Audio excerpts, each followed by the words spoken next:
What's up, Akash? Jeez Louise. Long time no see, yeah. Yeah, I guess it's been a while. I've been on the stream a couple times since like my last time, like the hiatus. But yeah, it's been going good. How are things with you?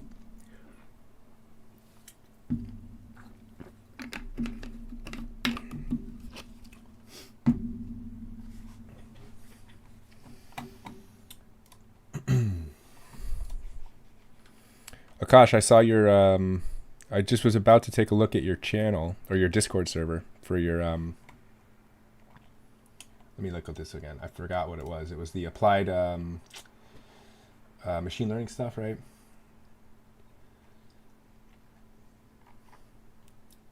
So this is like this was for your club, correct?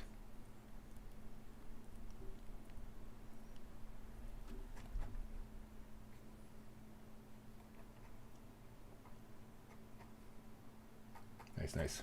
Cool. What up, Matt? How are you doing?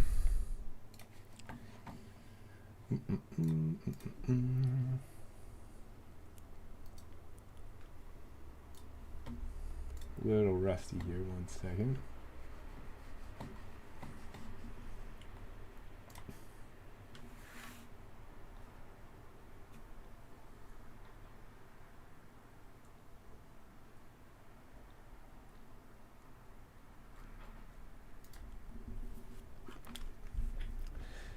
What's up, Easy Zayat? I don't know what your name is. Yata, blah blah blah blah. Y'all have such hard names, man.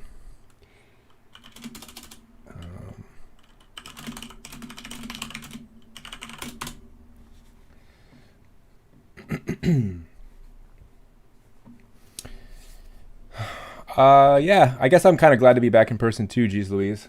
The transition to um, in-person learning, it's been totally fine. I think it's a little more energy intensive, but it's also kind of nice to feel like you're moving around at least. Like there's a surprising amount of like you don't really think about, you forget that standing up all day and like just even just walking a little bit, like pacing from like where I stand at the front of the room to the side to like the middle of the aisle and back and doing this and standing most days is actually like relatively like it's not like a exercise, but it's like there's something about it that generates you that's very different than just sitting. So, you know, and as a student, you probably don't experience this difference because you still sit in class. But as a teacher, that's a huge difference that I've noticed. And it's actually been like a pretty energizing difference as well that I actually like. So I also feel like I'm more productive. I feel just in general more accomplished on a day-to-day basis for whatever reason. So I've been pretty happy with the transition. Been pretty happy with it.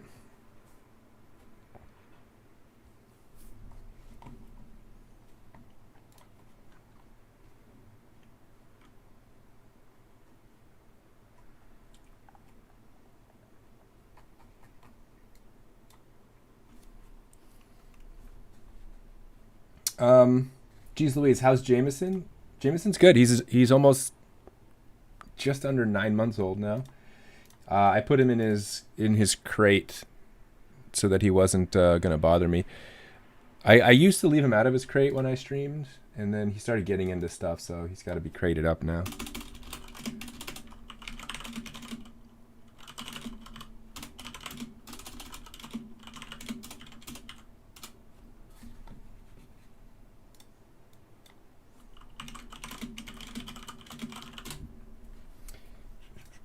What ups, Mouse Pillow? How are you?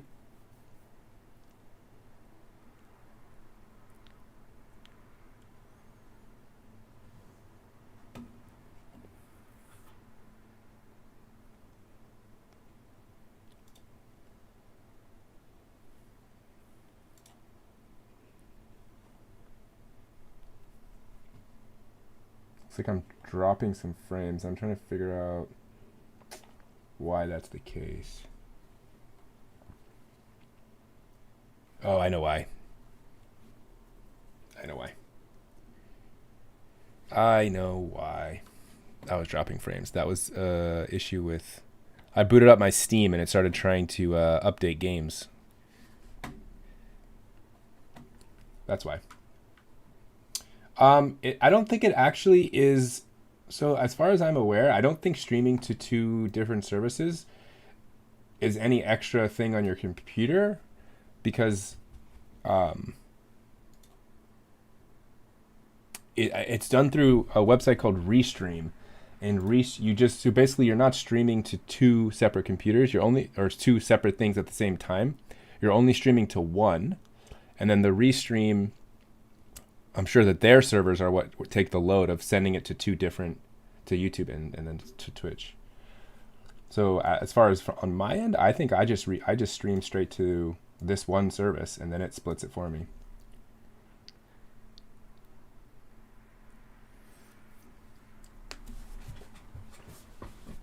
The resource intensive part is transcoding. Yeah, that is, and that's on my computer's end.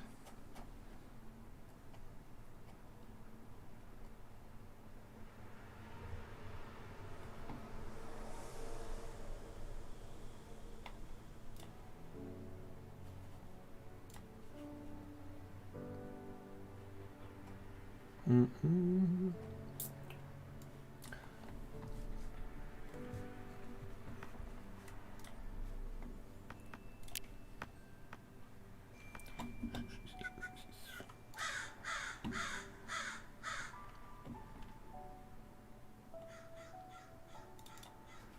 Mm-hmm. Let's do this. Give me one sec.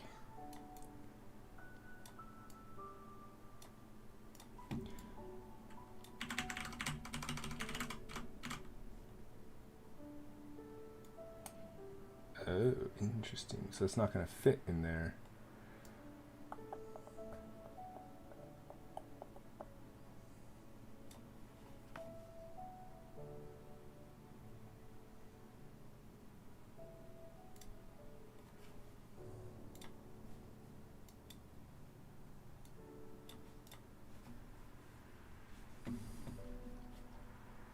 I don't know what kind of situation we'll get here for office hours, so I'm just going to jump on here for a second. And if people have questions, we'll go from there.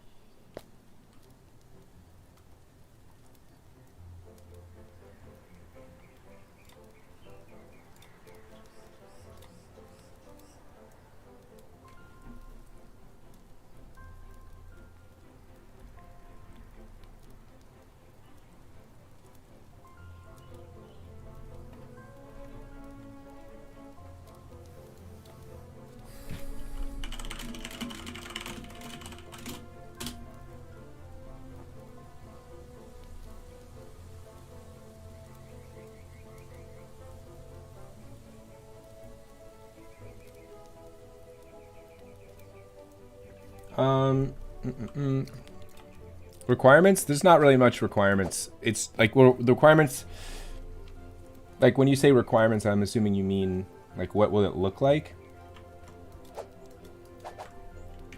I'm trying to remember how to play this game. It's been a week and I can't remember. When you say requirements, I'm assuming you mean like what's the format and all that. So basically it's just going to be a, probably about, I forget how many parts. I think it's maybe like 5 or 6 different little types of questions that it's going to ask you to just explain in very brief terms. Yeah, we'll talk about that. This is a practice one, so I'm not going to be grading you on it.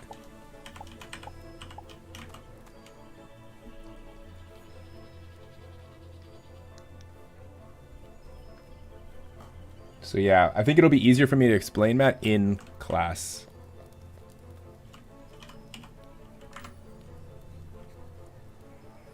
What's up, Alexi? T-Dub.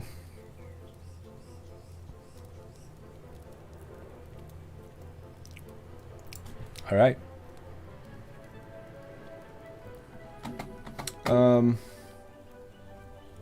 Alexi, that sucks. What does that mean? Hot swapped. Wait, so your computer was running and you like unplugged your hard drive? Is that what that means? I've never heard the term hot swapped before, so I'm actually not familiar with what that is.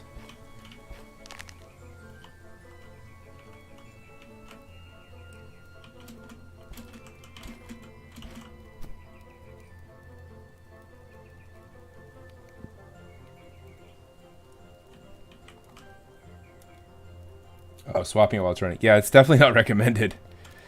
I'm trying to remember what I was doing last time. So where were we at in this game?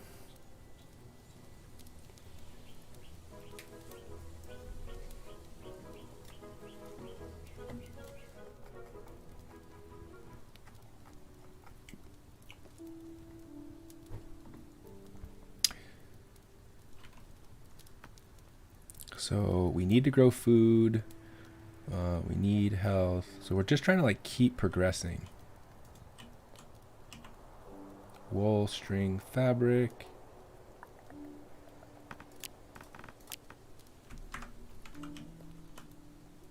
What happened to our other plants over here? I thought I had planted stuff. Oh yeah, we have to collect core fragments. That's right, collect core fragments.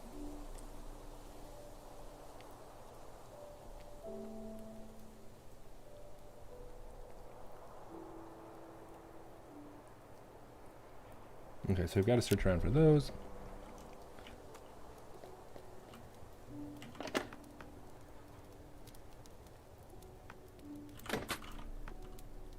Whoopsie, what was that?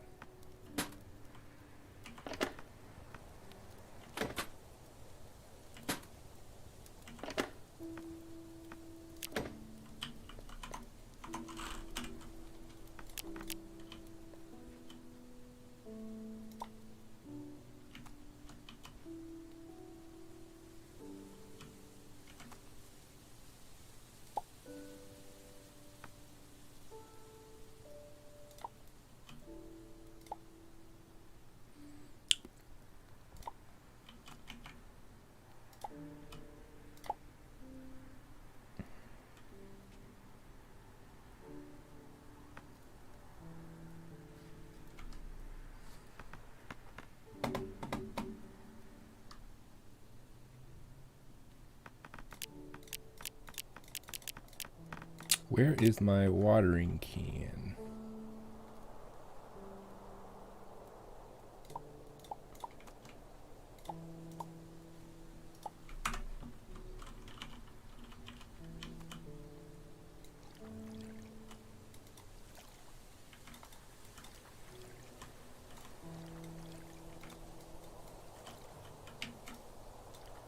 I guess this is how you water these plants in this game, I think, if this is right.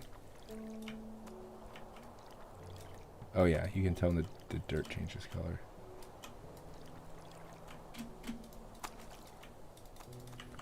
Okay.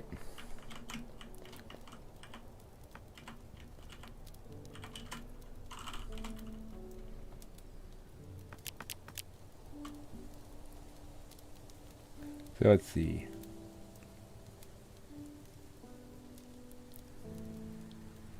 I have food. What's up, Appa? This is not Terraria. It looks like it. This is called Starbound. It's basically just a game that is kind of like Terraria. It has a lot of similar features. Baked potatoes, prepare. Okay, baked potatoes, boiled rice. I'm guessing when you cook this stuff, it's better. Cooked steak. Oh, we can make popcorn out of what? Out of corn kernels?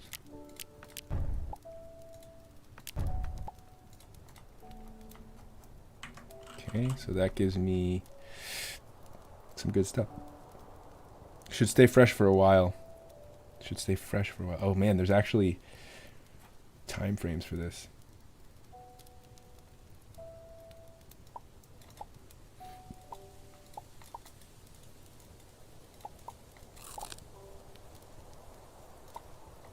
And that does not do anything for my health or for my hunger.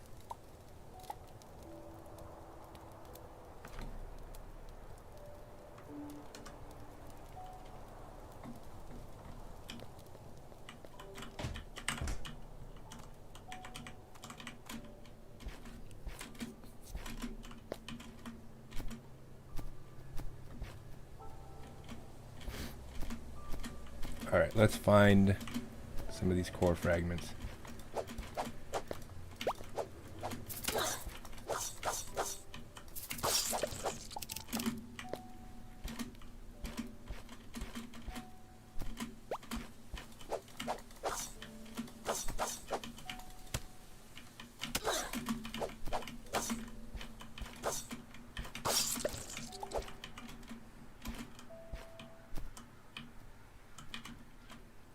Oh, what's up? You want to go over 2B? I'm assuming you're talking about the...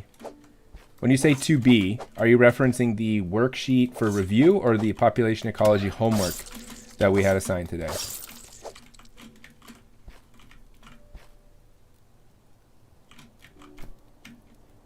I don't recognize your name, by the way. Are you one of my students? Manny Condon. I don't recognize that name.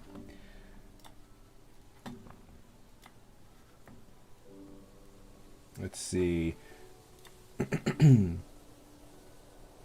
Oh, you're Mahastin. Okay, got it. All right. 2B?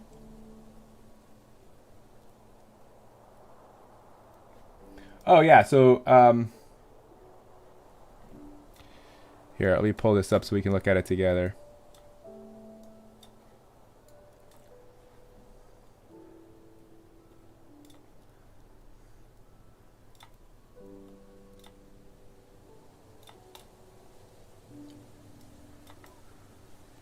Alrighty, so here's the worksheet.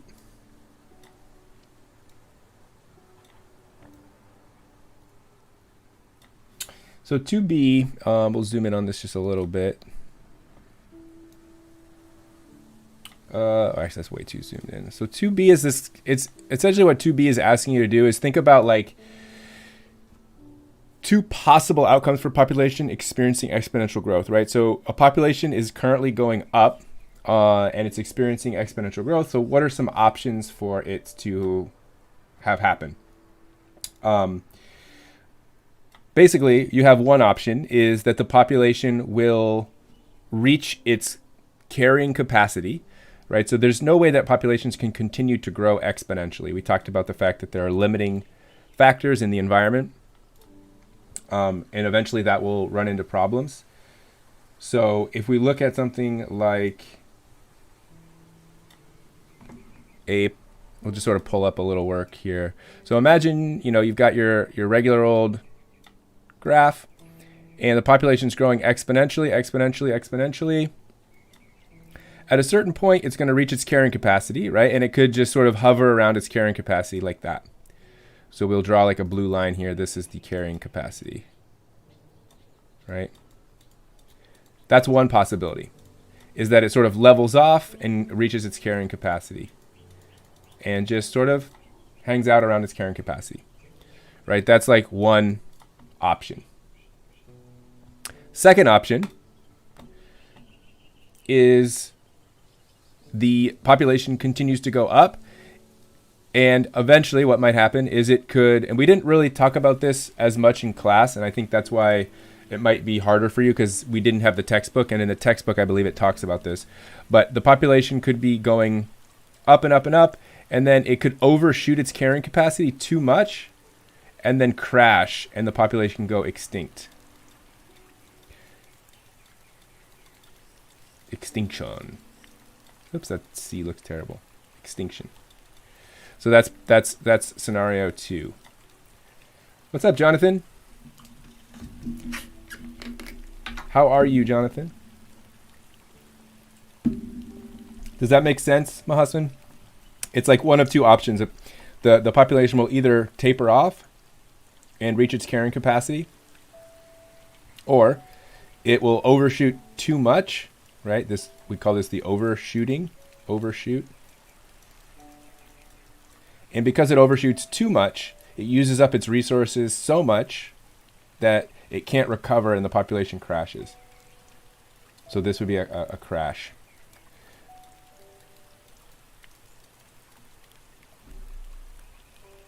All right, so that's the idea.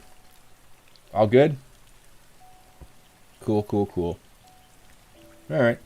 Let me know if you have any other questions. I know that was kind of the worksheet here. We didn't really go over it all the way because we didn't have the textbook. So I understand it wasn't easy.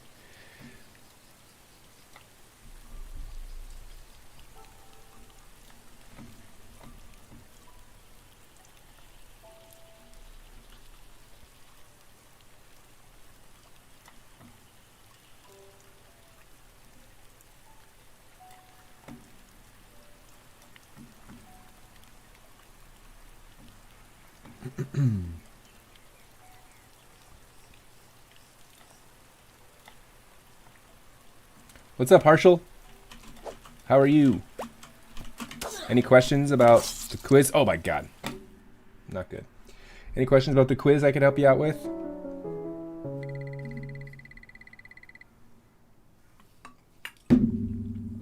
$3D? No problem. Let's look at it. So 3D. Well, this one,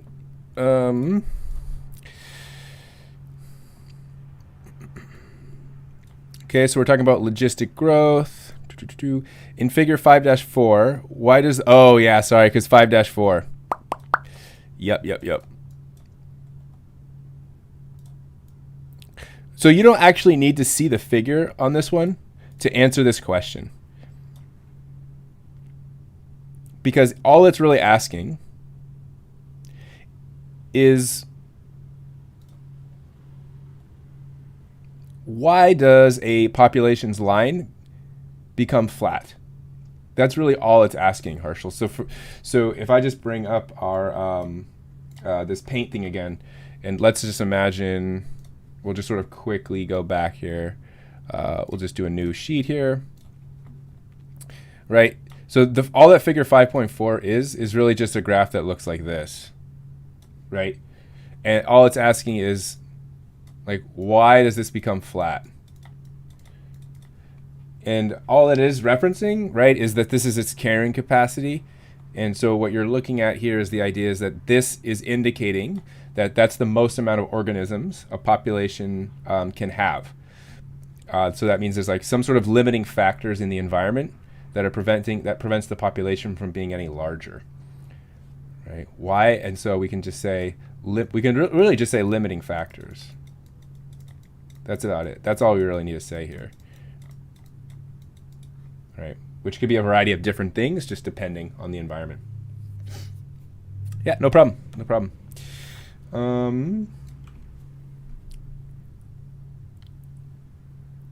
For 3, do we just search up the answers or take our best guess? For 3? So Mahasan, you should be able to answer question 3 based off of our notes. Or you mean 3A? Because you should be able to describe carrying capacity. We talked about that.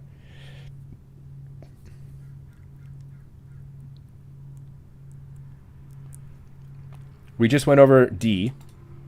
And so for A and C, this one is just sort of based off what you prior knowledge. Like we've kind of like what might elephants, this is sort of more just sort of you thinking about a population of elephants and thinking about what factors might slow or stop their growth. So think about what you know about elephants. You know that they're animals. You know that they're mammals. You know that they're relatively large. Think about what are some things in an elephant's environment that might slow or stop their population growth. Right? So for this one, it's more about just sort of thinking about it from general view. So you don't actually need to look this one up. You can kind of just make some educated guesses. And you're probably not going to be far off because most animals have similar needs, right? So, and then this one, part C, how can a population exceed its carrying capacity? Again, this one, you're thinking about the idea of if we really do have this kind of a graph,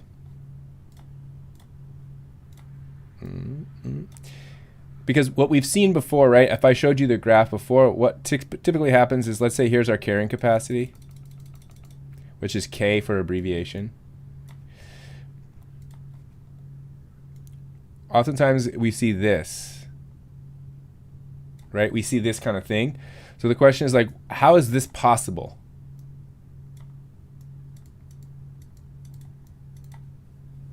Like, how is it possible for the population to overshoot its carrying capacity a little bit and then return back down? Again, this one, you can think a little bit about why it might be possible to kind of go over. So I can kind of give you some hints here. So think about, one thing you'll want to think about is reproduction rate, right? So reproduction rate. That's one thing to consider. And then think about the idea that do organisms know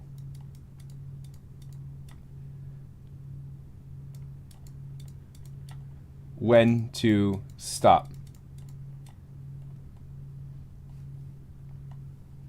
Right. So this idea of the carrying capacity and the fact that organisms are reproducing and they go over it. So think about how fast they're reproducing and whether they know when to stop or not.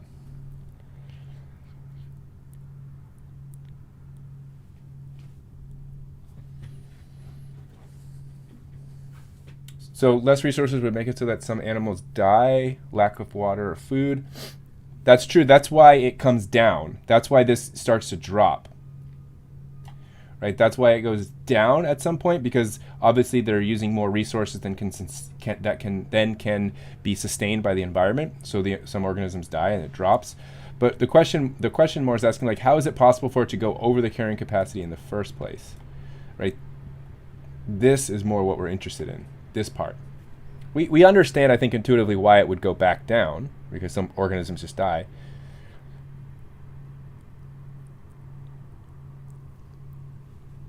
So I think if you're struggling with this, the idea here, and maybe I'll just kind of help you along because I don't want you to struggle too much. As organisms are reproducing and going up in population, they have no idea what the carrying capacity is. It's not like they're aware of the fact that they need to reproduce enough so that they reach it and then they taper off. They don't know that, like, okay, let's slow down reproducing, everybody. We can't overshoot our carrying capacity. So they're not aware of it. So what they do is they just reproduce as much as they can. And if they're reproducing fast, they might overshoot initially because they're just sort of reproducing. But eventually the population size will be corrected and it'll drop back down. So the overshoot is just sort of like the momentum of the population reproducing that is eventually corrected by this downward part.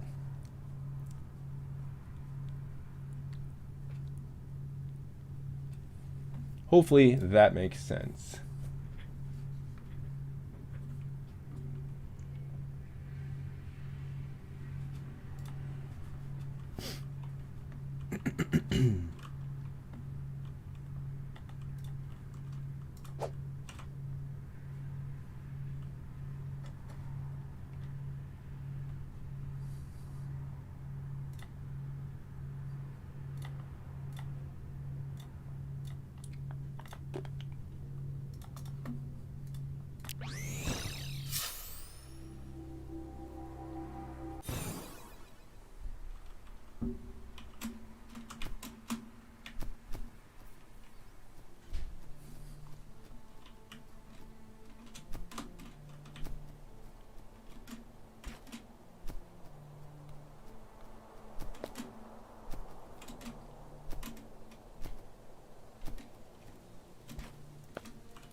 This spider is no joke. Oh, I'm hitting it. Come on now, give it to me.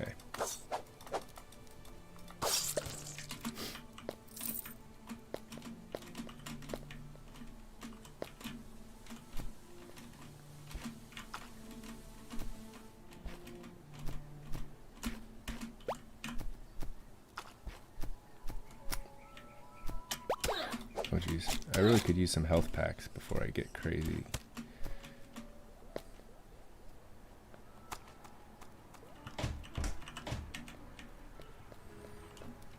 How do I make health packs again? Nope.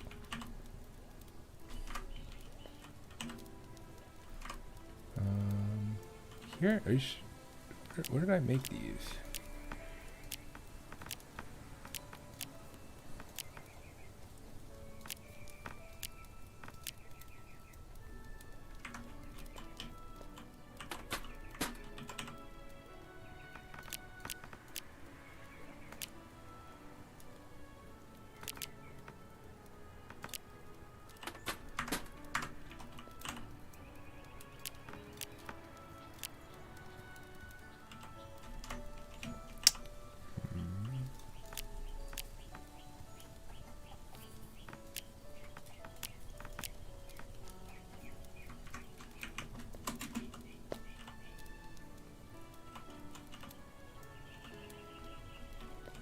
Oh, I think I just make them in my crafting thing.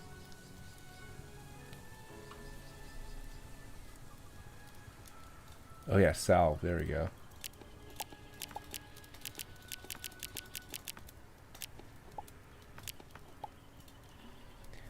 Because to make salve we need plant fiber, and we get plant fiber from just getting rid of, like, hacking away at plants, I think.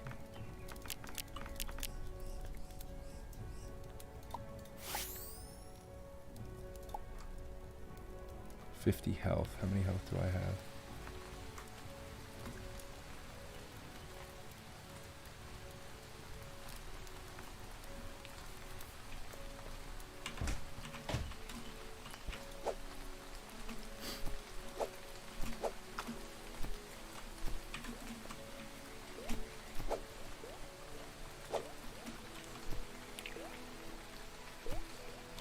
Oh, that's what I was gonna do.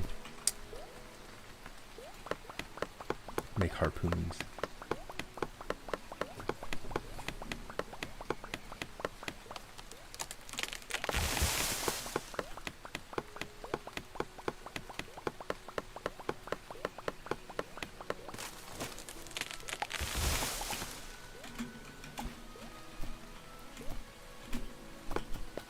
What up, Mr. Chang?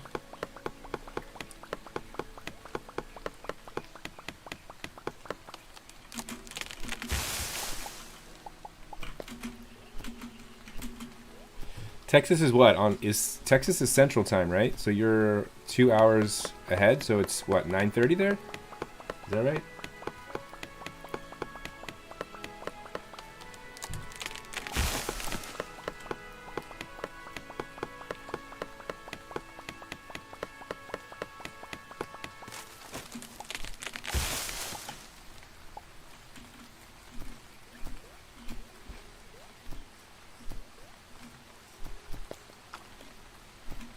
Okay, so now I have a bunch of wood. I should be able to make my harpoons, which helps me not die so much.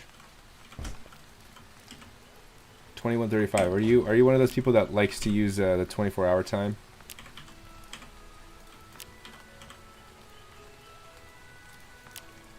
Wait, actually here. Hunting spear. Causes monsters to drop meat, which is good.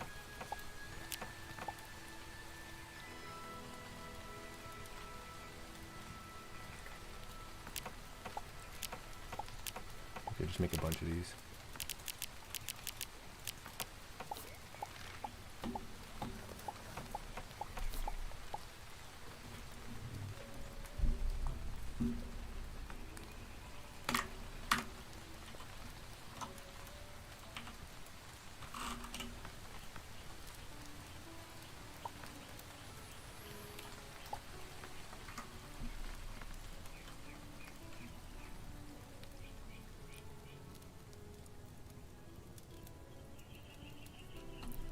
Yeah, I mean, I think 24-hour time is just way easier to understand if it's intuitive. Just make the rest of these. You don't have to clarify with AM or PM. It's just straightforward.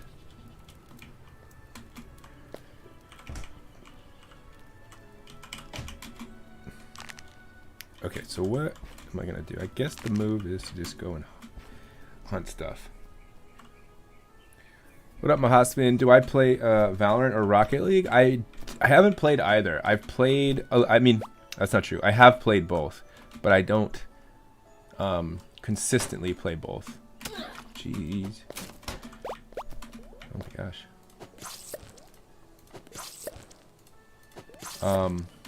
So yeah, I can't say that I'm an expert or anything like that. Are those your faves? Are those your go-tos? Everyone's all about Valorant. I've gotten a lot of people asking me to play that game.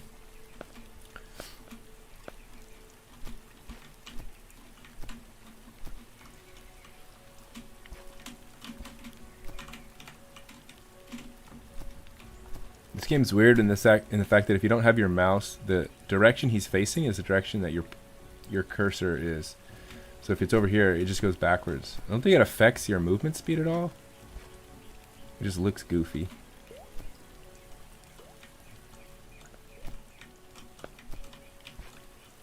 I don't need that. I should really start to try and find... Yeah,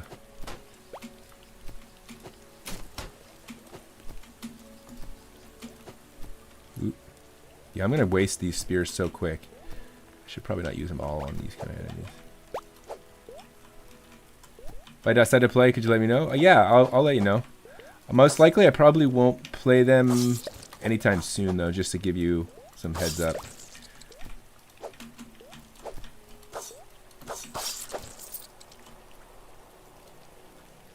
Alright, later, Mahassan.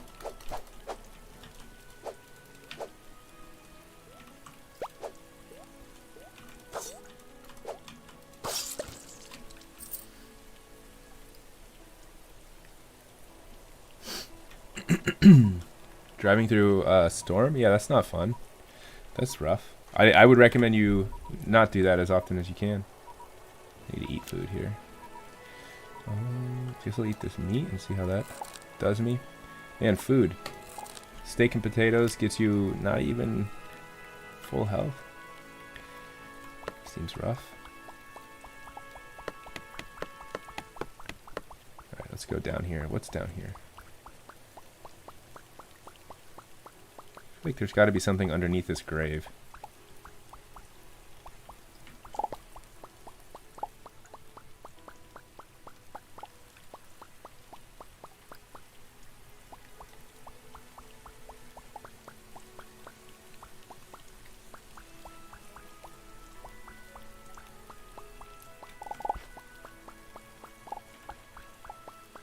I don't know if that's a good trade. Free car wash for a risky potential car accident.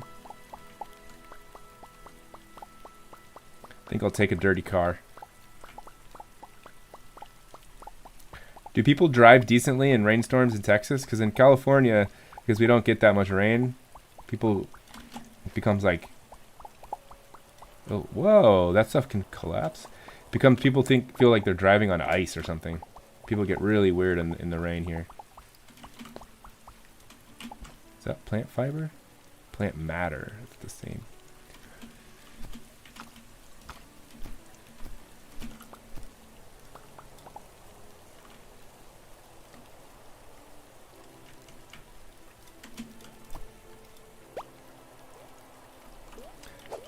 Is this a coffee run for yourself? Or are you doing like intern style tasks where you're the coffee run person?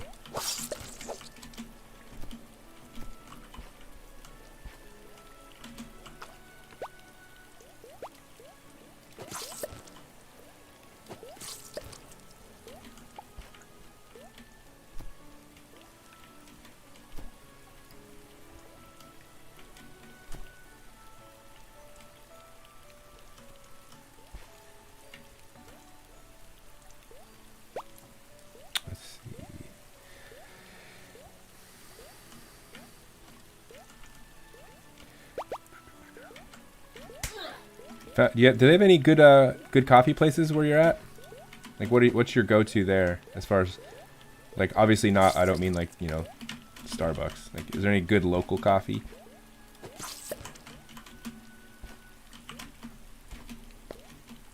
It's like here in the Bay Area, I'm a big fan of. I like Phil's. It's pretty good. Although Phil's has gotten so large that I wouldn't really call them as.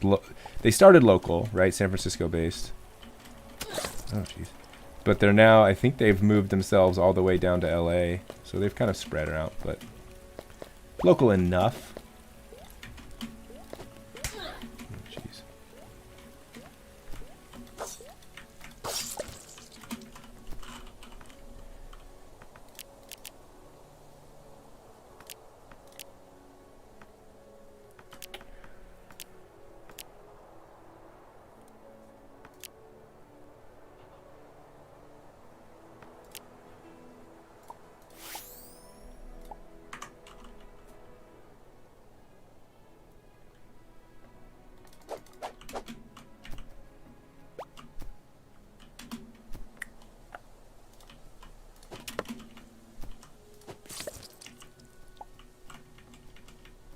Oh, that's right, Black Rifle Coffee, yeah. But that you have to buy that at home.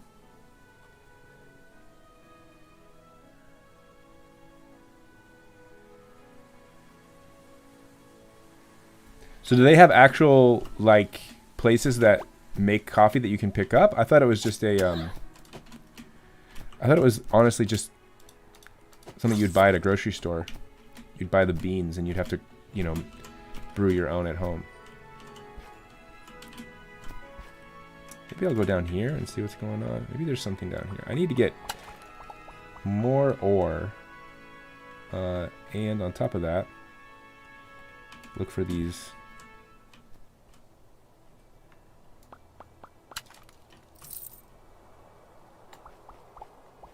These core fragments somewhere around here.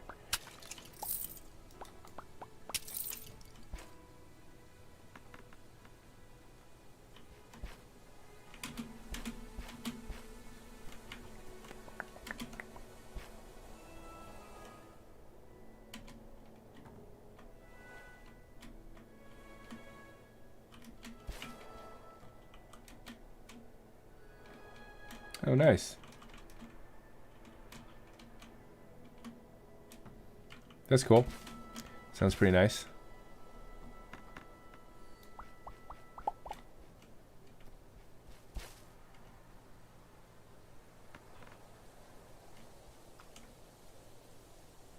Ooh, what's that? That looks like something different.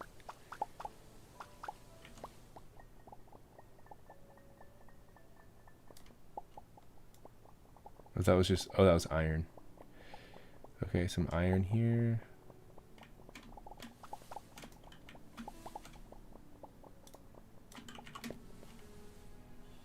Ooh, what's there?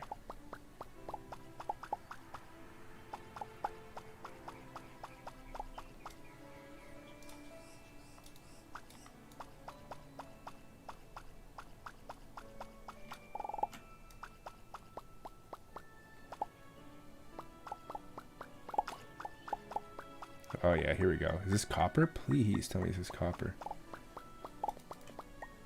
Yes, we need copper because then we can make upgrade our sword, which is actually bad right now.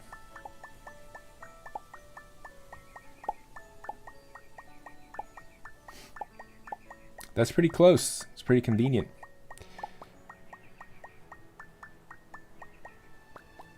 I've heard the traffic in San Antonio is not so hot.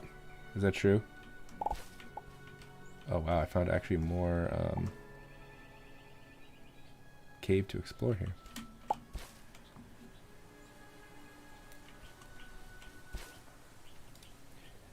Yeah, I don't know though. I feel like of all things to make a drive for, sometimes good coffee can be worth it for sure.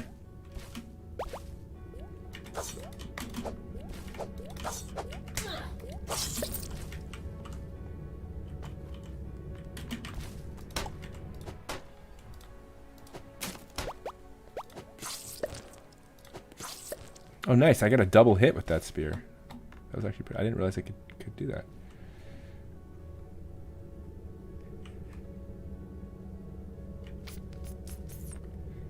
Alright. We need to find more ore.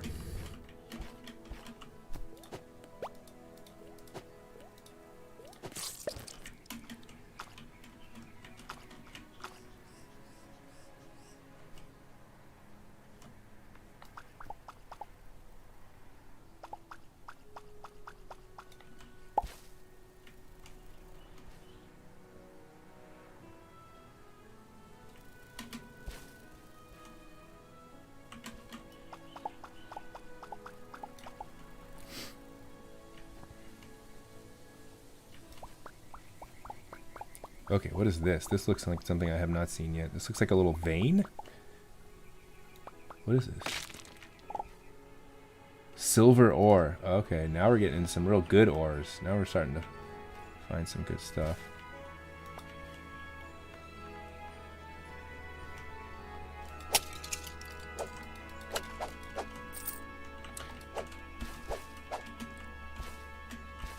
Yeah, I think like traffic is one of those things that I think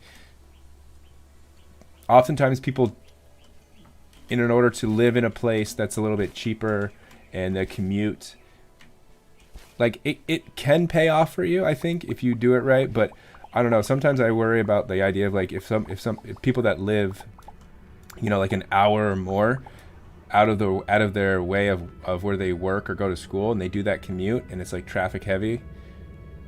I don't know, like I guess you can save money on rent or save money on housing, but the amount of like the quality of your life on a day-to-day basis seems to take a hit that I don't know if I would be willing to sacrifice that little bit of money. And I understand that some people probably, they have no option, right? And that's a different case, but the people that decide to do that, it seems rough. So I've always been of I've always been relatively, it's always been relatively important to me to live close enough to where I go to school or work that I don't have to sit and waste hours of my life a week in traffic. You know, and you depending on where you live, you can pay a premium for that, but it's kind of like a trade-off. What is this? We found like a little underground mine thing here. Okay.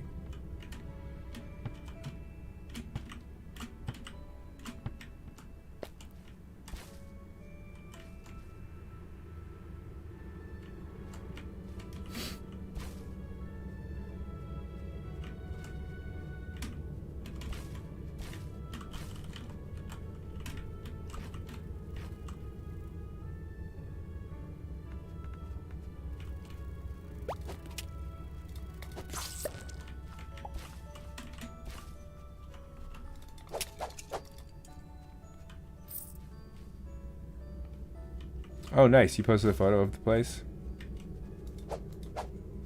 I'll take a look. Oh, jeez.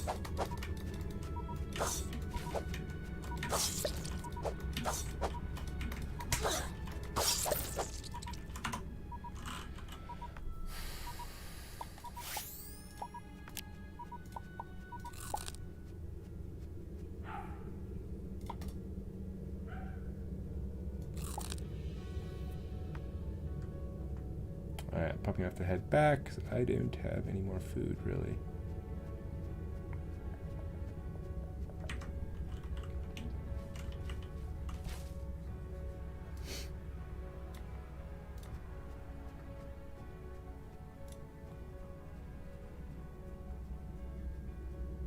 Nice. Oh, they have a lot of merch in there too, it looks like.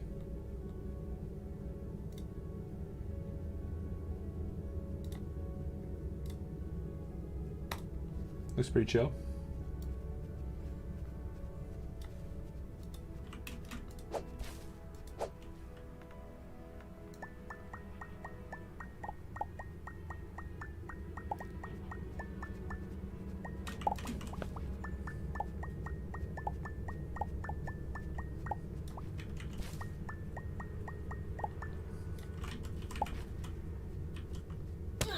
Whoops.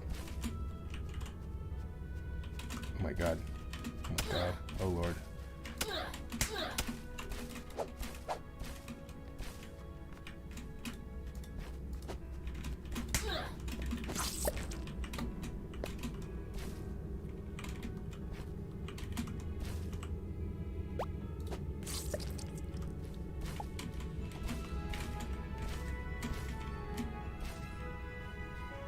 Nice. Is Texas like a dog-friendly place? Have you noticed?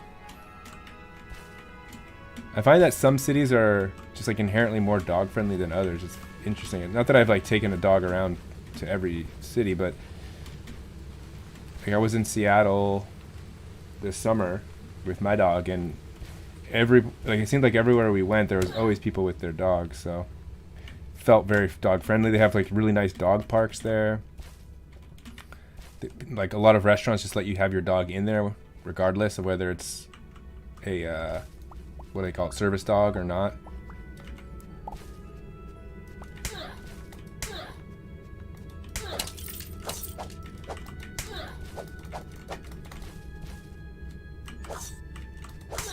See, these things have a lot of health actually. Oh my god, how did I not just die right then?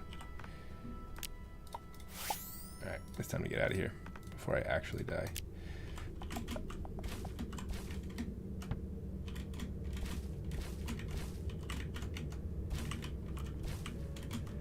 Nice, that's good.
That's the way I came in.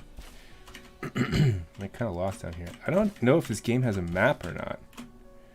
Probably should figure that out, because this is not good if you can get lost this easily. Yes, this is actually the way I came down, though. This is true. Now I remember.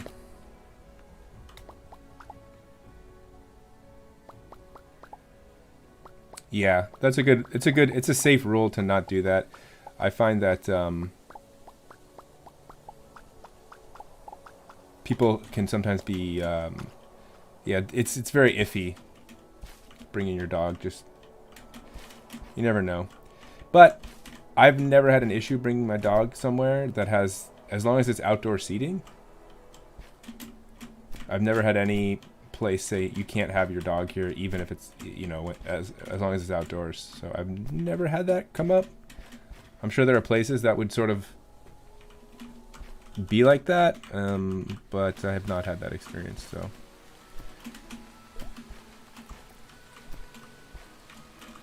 okay, I think this is where it'll just go out this way.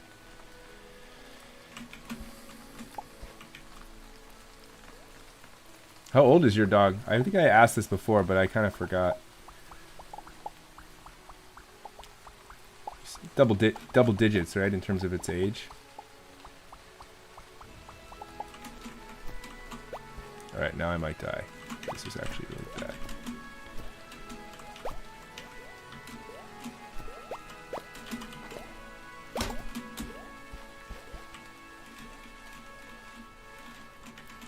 $16. Yeah, that's really old. I think the oldest dog I've ever met was 17. So your dog is like ultra up there. All right, we're just digging straight through this tunnel because I am too scared to go outside because I'm going to die.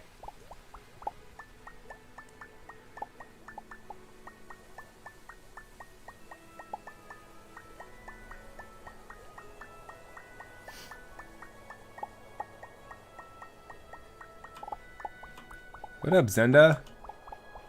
Long time no see. How's it been? How has the return to the life of education been for you? Of in-person education? Been good? Nice.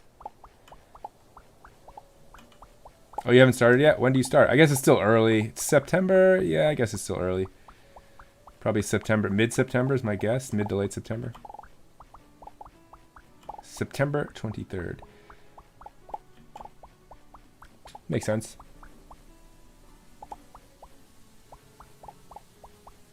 Good old quarter system.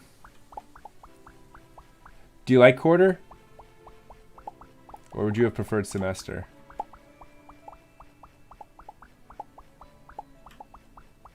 Actually, I unironically have no idea if this is going to give me... Oh, yeah, it will get me through. Okay, I'm actually a little bit low, so I have to go up. You haven't tried it. Well, I'm saying... I guess maybe I should phrase it. Do you have any inclinations for what you think you might like?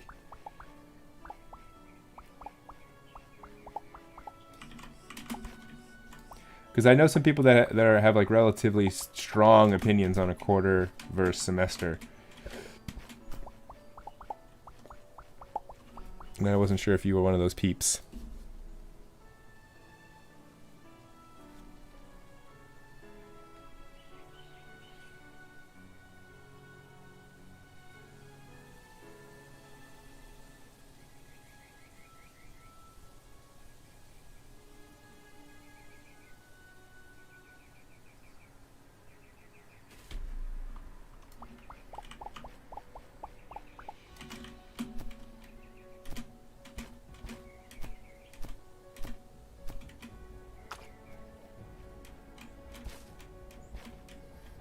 School's been good.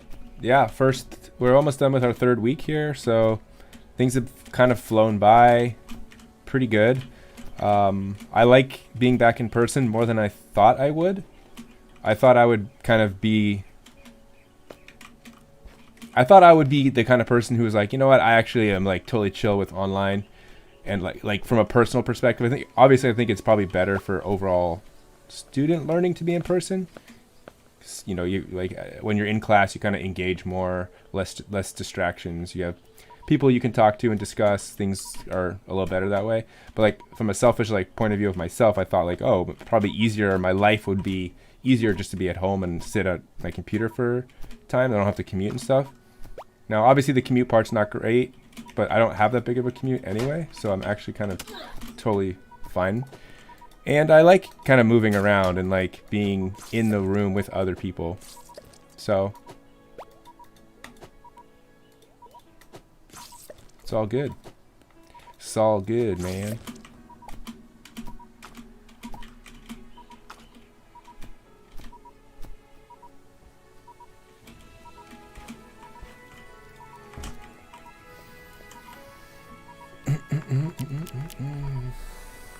This is called Starbound.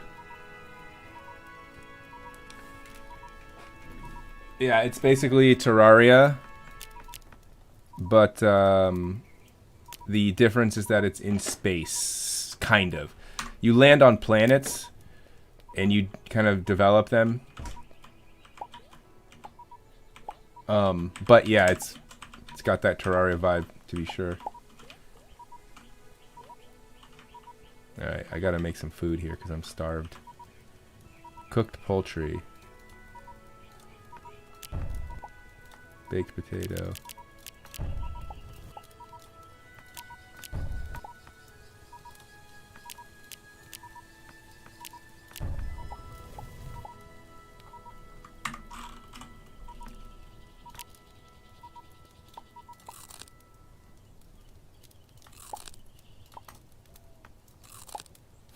I have to eat 2 steaks and 1 potato just to get up to health, or get my hunger satisfied. It seems rough. This game does not mess around with hunger. And then I needed to build more salve, which is in my crafting. Oh, but I don't have any plant fiber.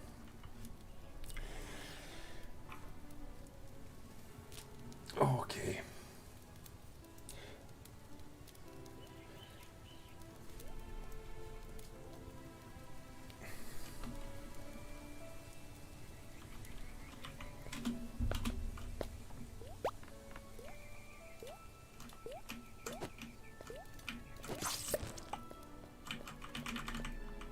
So let's see, plant fiber I get from this stuff, I think. Just hacking this stuff. Or using this? Nope.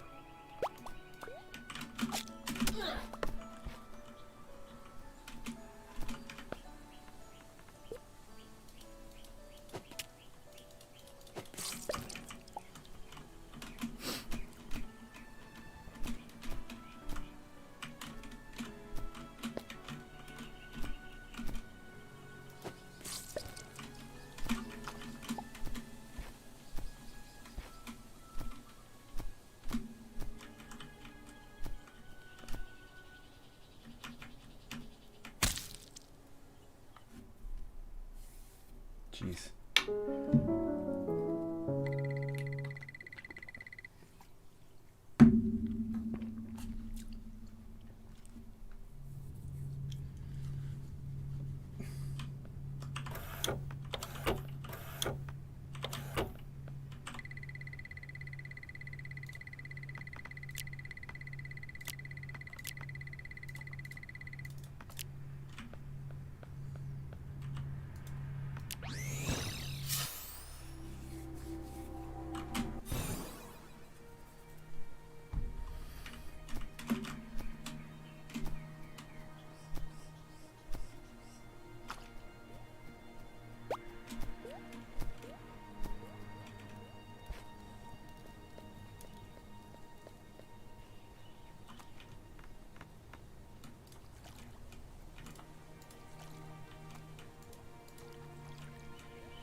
Spicy ribs.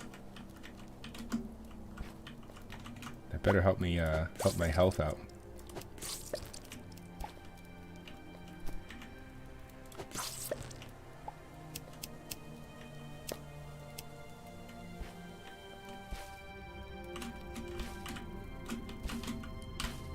Actually, I don't know why I'm even going down here. There's nothing down here.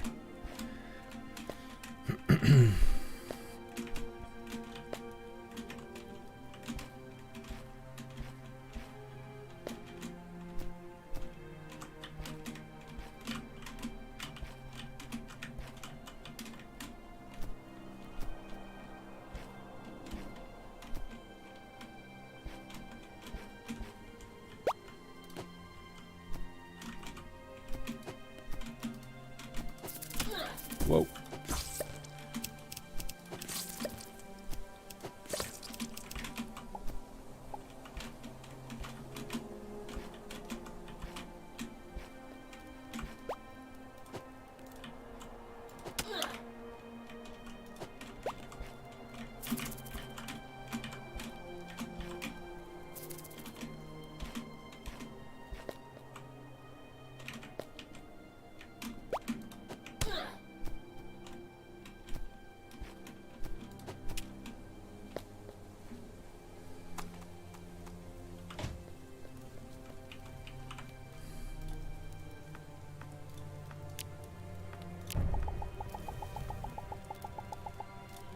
See if I can make a better sword with this stuff. Fired clay, interesting.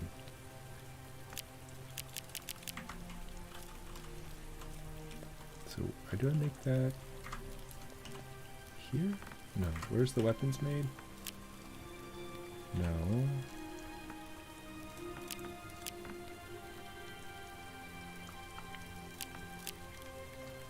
Do I make that in here? No. Probably need to build some sort of anvil. That's what I need to build. Is an anvil. So I need all I really need to do is get some timber. Timber. Alright. Timber. Okay.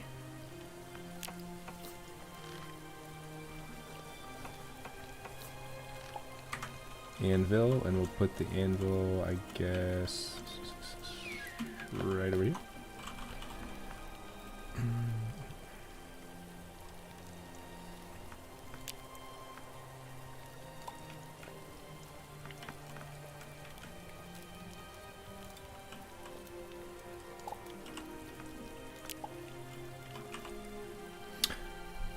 Alright, now we can start to craft stuff. Oh my god, an assault rifle?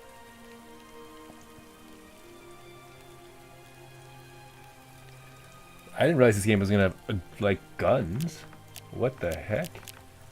Armor. Chaps. So we need tungsten. We need a ton of tungsten. We also have iron. So what do I really need here? Iron is what I need. Iron, iron, iron, iron. Basic shield. So if I want to make this, I need iron bars. We need to go find iron ore. So copper is actually not going to be used for really anything related to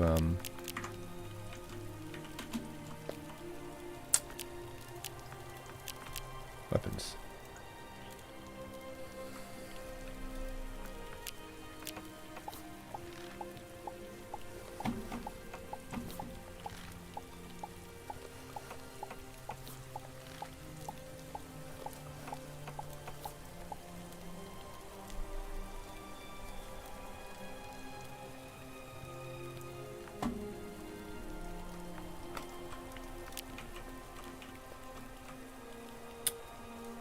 Wooden workbench. I already made that. Spinning wheel, printed furniture. Okay, we've made everything we can make on this blueprint table.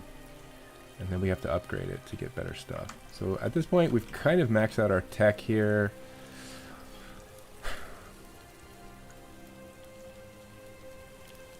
Yeah, so I guess we just search for ore to make these bars to upgrade our gear, and at the same time look for these core fragments. Okay. Alright, let's go ahead and do something over here.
What up, a million?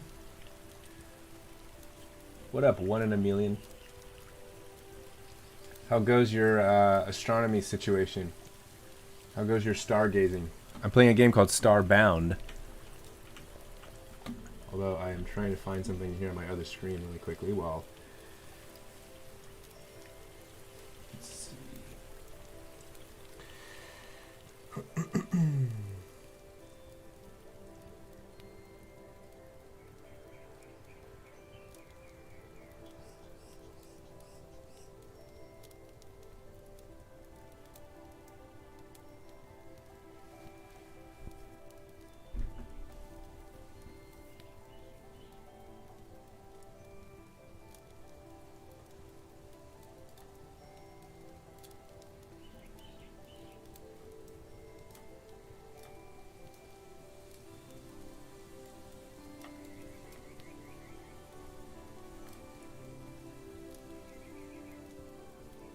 Oh yeah, your last photo wasn't what you were hoping it was gonna be.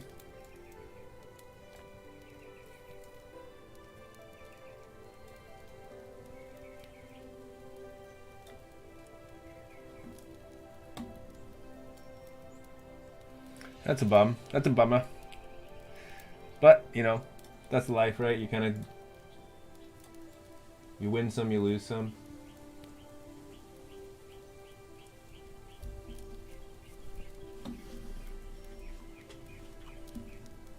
Alright, let's see. Wanted to watch this video of the work culture in China. I'm curious to see this. It says the extreme 996 work culture. And I never heard this phrase 996. Does that mean 9 a.m.? So when I think 996, I might think like 9 a.m. to 9 p.m. 6 days a week? That's my guess.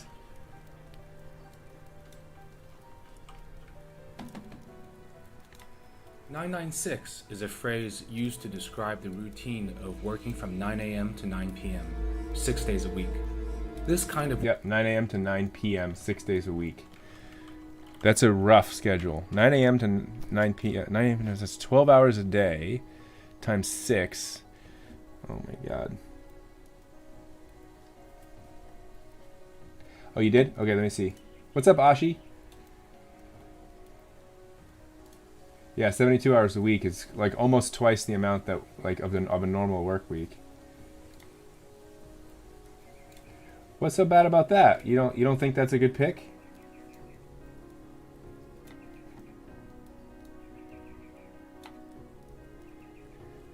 Like, what is it about this picture that you don't like? Is it just the fact that it's a little bit like oversaturated down here? And maybe like the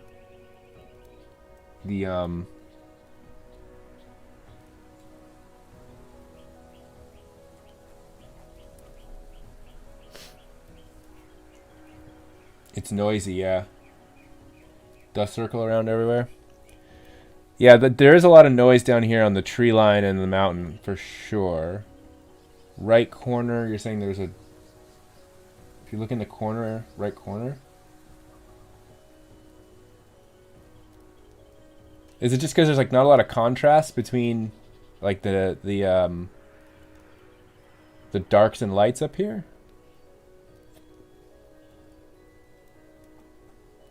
Oh, like, are you saying down here in this corner?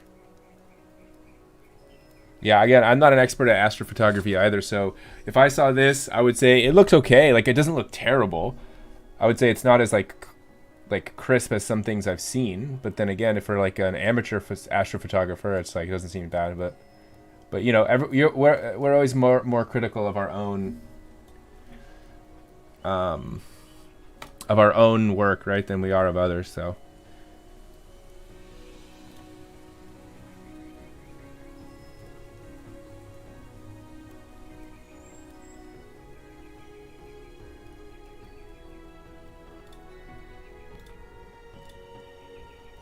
So you're pointing out. Hold on, let me see. What are you pointing out here? Oh, I see. So those little. So everywhere where there's a little bit of that like pinkish hue, those blotches you're saying is dust. Oh, okay. Now that you point it out, I do see it.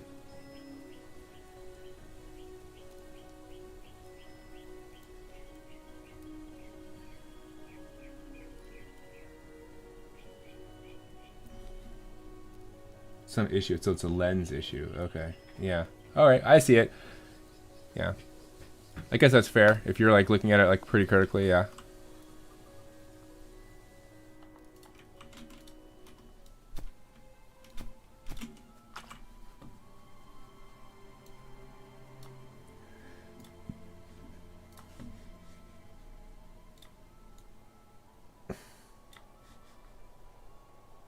Work schedule has become commonplace in China, especially in tech and internet companies, as technopreneurs hope this industrious attitude will translate into business success. I hate that. However, the dark side of working 996 came into the spotlight in January 2021, when an employee died while working for e-commerce giant Pinduoduo. But this wasn't the first time 996 came to public attention. In 2019, an online movement called 996.icu, initiated by Chinese IT practitioners, criticized the practice of 996 in posts, stating it threatened the health of tech employees.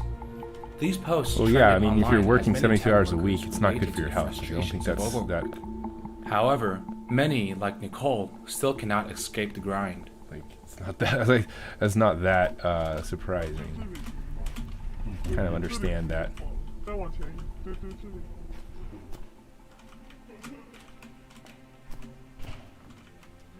Nicole was born in 1992. After getting her master's degree in the UK, she worked 996 in a tech company in Shenzhen for 3 years. In 2020, she left this company to work for one of the biggest internet companies in China, but the situation only got worse. 大概是9点到9点半的样子回到公司，就是一直工作到晚上9点钟起步。然后如果是下半年的话，大概基本上是11点半到12点下班。然后没有，基本上没有午休。现在已经有点麻木了，就是下班之后我们休息。以前下了班还会弹弹琴啥，现在就是基本上下班就洗个澡，然后就躺下。然后就开始玩手机。Dude, are you kidding me? 就是那种漫无目的的，就是没有感觉，手机就这样，然后滑到差不多感觉12点半，睡觉，然后一天结束。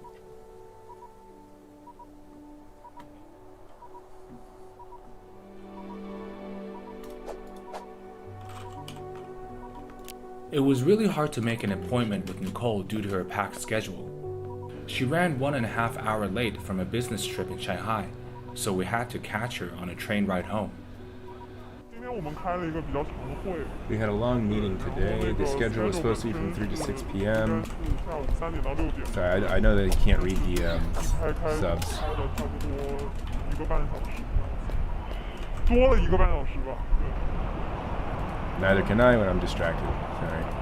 我回家，我回家，我家。 Okay, thanks. 我会边加边聊。 Game. 没有时间再加时。 Wait, they're banning video games for people under 18. 然后有时候还就局限在工位上。 It can't be true. 我现在远程沟通的话，就是大家会，对，就是。 How are they going to compete on the world stage of esports?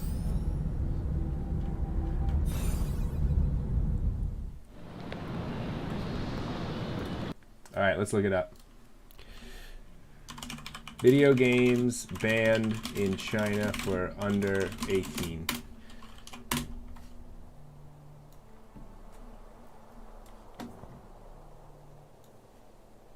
Let's see this nonsense.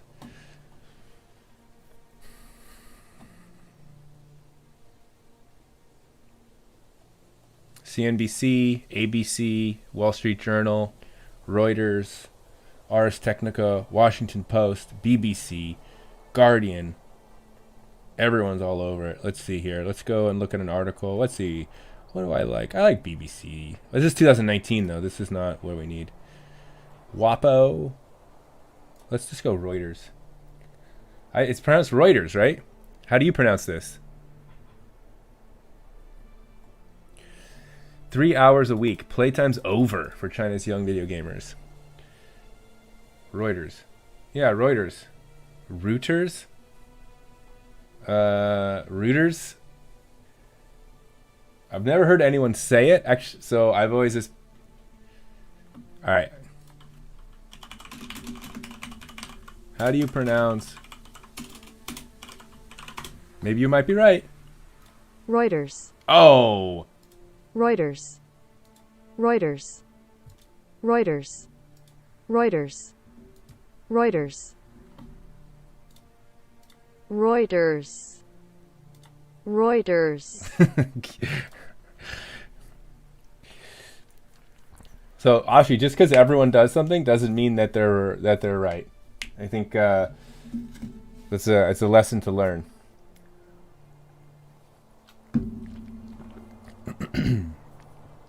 All right, let's see. China has forbidden under 18s from playing video games for more than 3 hours a week. Okay, so it's not a complete ban, but it's a 3 hour a week. Basically, China is acting like they're everyone's parents. Because this is like isn't this the responsibility of parents to decide the limitations on their children's gaming time? Like, since when does the government intervene in what seems to be, should be, I guess it's China, right? And they have a very authoritarian government. For more than 3 hours a week, a stringent social intervention that it said was needed to pull the plug on growing addiction to what it once described as spiritual opium. The new rules, published on Monday, are part of a major shift by Beijing to strengthen control over its society and key sectors of its economy, including tech, education, and property, after years of runaway growth. The restrictions, which apply to any devices, including phones, are a body blow to a global gaming industry that caters to tens of millions of young players in the world's most lucrative market, in China. They limit under 18s to playing for 1 hour a day, 8 p.m. to 9 p.m. What? Whoa, so it's not just 3 hours a week anytime you want. It's 3 hours a week. Literally, like, if you want to play video games at all, you must play between 8 and 9 p.m. on Fridays, Saturdays, and Sundays. And they can also play for an extra hour at the same time on public holidays.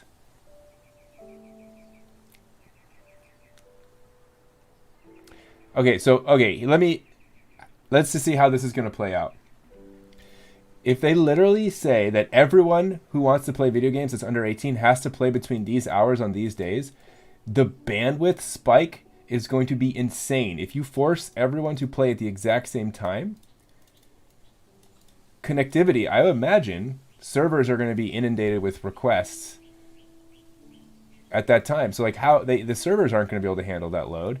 And this is so, and there's no way that it's at all beneficial for servers to like, for them to upgrade their servers just to handle this massive load at this time, when every other time they're not going to have that kind of a load. It seems like a recipe for disaster. Teenagers are the future of our motherland, Xinhua quoted in an unnamed NPPA spokesperson as saying, protecting the physical and mental health of minors is related to the people's vital interests and relates to the cultivation of the younger generation in the era of national rejuvenation. Yeah, China is in this mode of, we are going to be the dominant superpower in the world, and in order to do that, we're going to like tamp down on our population in ways that are very authoritative, right? And so having that kind of government allows you to do this kind of thing.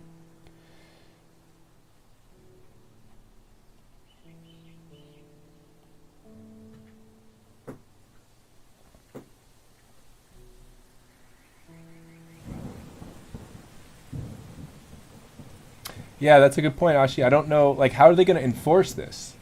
Like, this seems like something that people are going to find ways around. Like, is it going to be like the, like, how do they know you're under 18 when you're playing? How do they know you're playing a video game unless they install some weird, like, lockdown browser type of, like, Big Brother software on everyone's computers?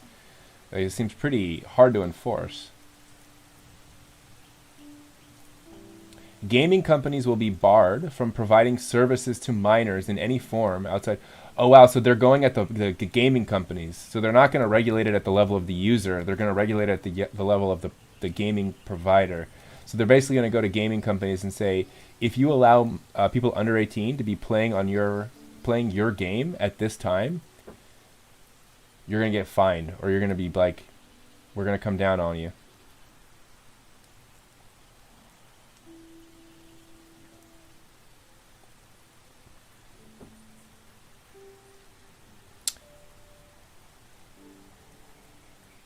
Wait, previously, China had limited the length of time under 18s could be played to 1.5 hours on any day and 3 hours on holidays. So they already had limitations enforced. It's already there. The new rule swiftly became one of the most discussed topics on Weibo, Chinese answer to Twitter. This is so fierce that I'm utterly speechless. It's all League of Legends. Others expressed doubt that they could be enforced. They will just use their parents' logins. How can they control it? Yeah.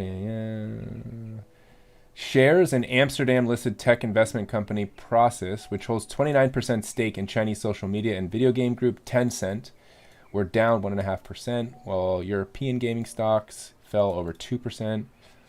Shares of Chinese gaming stocks slid in pre-market trading. Mobile gaming publisher dropped 3%. About 62.5% of Chinese minors play video games online, and 13.2% of underage mobile game users play mobile games for more than 2 hours a day. More than 2 hours a day on working days. More than 2 hours a day on working days. 2 hours a day. Yeah. That's kind of a lot. I mean, it's not crazy. I mean, I honestly, if we're being fair, 2 hours a day is probably what I put in. If I think about myself. When I was younger, it was definitely more, but no.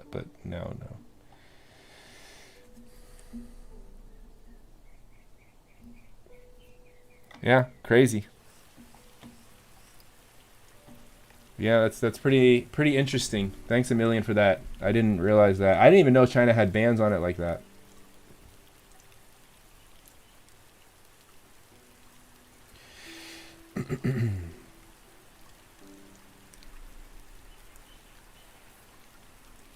Jameson's in his crate right now.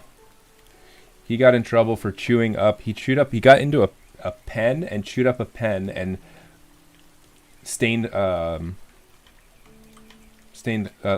carpet.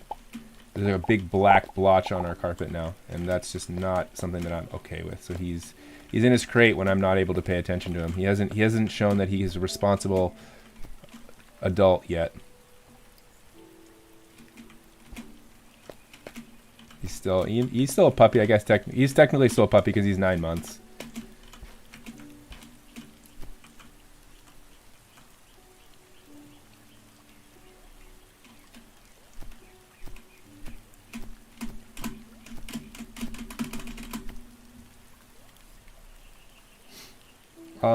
Teaching's going good, and yeah, I did get a dog, Jameson, named Jameson. I got him back in February of this year.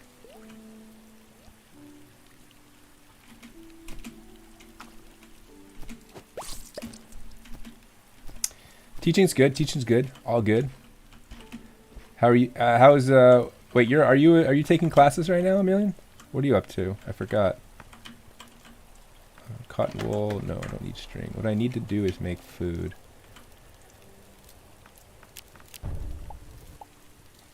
Cook some ribs.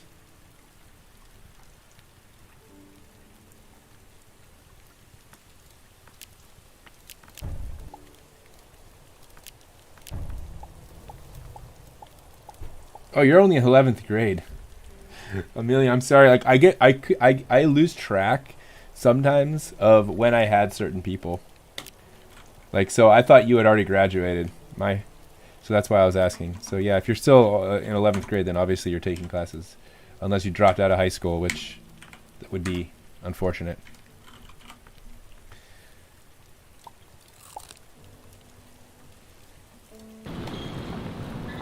All right, let's hear more about this work culture. So China has gotten to a point where they've said no playing video games when you're under 18, and then when you turn over 18, guess what? You can work 72 hours a week. And that is how our great nation is going to achieve its glory and dominance. Yeah, I think China is from everything I'm hearing, and I'm no expert, right, on this, but things I'm hearing about what China's been up to over the last decade or so have not been good. They've grown a lot. Their economy has expanded dramatically, but at what costs? Their workforce is kind of overworked. They've kind of gone around the world. They kind of exploit Africa for its minerals. Some of the mining operations that they have there seem pretty rough. And I'm not saying that this is like the U.S. doesn't or hasn't done things equally or worse in the past. But it seems like China's taking it to a crazy level. The whole Uyghur situation has been pretty rough. They've used a lot of coal power to like boost their economy for energy. So. 喂，怎么了？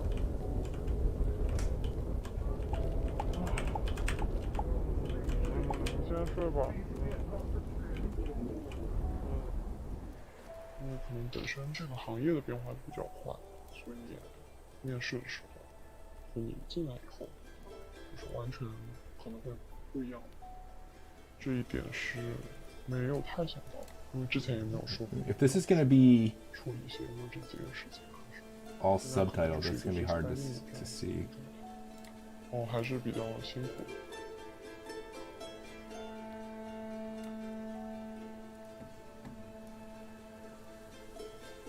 我感觉996之所以会出现，原因确实是他受到一个压力。在美国开玻璃厂的这个曹德旺先生，他就观察到了这个现象。他讲到这个中国的白领和美国的白领相比的话，中国白领收入比美国白领收入低，但是低的倍数是远远小于 Income gap is 蓝领收入 income gap is 阶 far 层 greater for 的收入 Chinese 差距 blue collar。在中国这 workers. 个社会环境当中， In China's social 那么 environment, 低收入阶 there's a 层和 huge 收入 gap 中等 between 收 middle 入阶层 income 它有个很 and 大的 lower 差距。 income. 如果中等 If 收入 children 阶 from 层 middle 的 income 家庭 families don't work hard 的 enough, 孩子，如果稍微有一点不努力，就 they 可 can 能 easily 滑到 slip 低 down 收 to 入 a 阶 lower 层。 income 在这样的情况下， class. 大家都 Thus, 有 there's 非 enormous 常巨大的 social 压力 pressure for，就是 people 我 to 们要 work hard. 拼命，就一定要 We 努 have to 力，所 fight 以 for our 就 life. 会主动的去 So we would 996。 proactively and willingly work 996. Okay. 我加班比较频繁，频繁，对啊，频繁啊，工时都超过了。频繁，我们现在995。平时的也话不是都这样了。平时可能就是某一天有工作任务比较那个要完成。加加班肯定累啊。我觉得还行吧。像每天下班这么晚，你说要开心哦，要快乐肯定是没有，那疲惫肯定是有的。Ming is a game operation manager working in Shanghai. In her previous work, Ming faced similar problems to Nicole. After enduring the 996 system for 4 years, she decided to leave for good in October 2020. Now, Ming's working hours are much healthier and balanced. 可惜，怎么今天选择在这里睡觉呢？啊？离职的原因是因为当时真的觉得到了一个极限了吧，就是再这样下去，觉得整个人真的都不好了。当然不只是工作时间上的压力，而是一种隐形的精神上的折磨。996它其实不是严格意义上的，就是说晚上9点下班，一周工作6天这个样子。Wow, this person really likes their stuffed animals, their Pokemon. Pikachu is. She has 1, 2, 3, 4, 5. I see 6 Pikachus. Jeez. Okay, so I'm just looking at this. A new paper finds China more unequal than France, but less so than America. So here's like a graph that shows.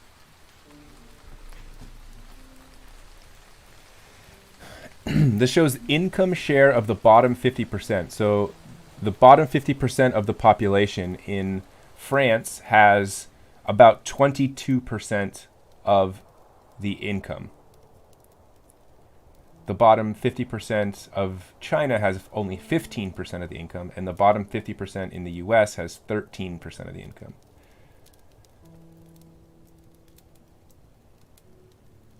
Okay, so basically but China's been going down dramatically. So they were better than France in the 70s. They were actually better than they are now. So their income inequality has increased, and it's increased, I think, at a faster rate than the US. So this might eventually pass, although they've kind of leveled off recently. Interesting. Do I have to sign up to see this? I can't. Just as China's GDP has converged towards America's, levels of inequality have also been catching up. All right.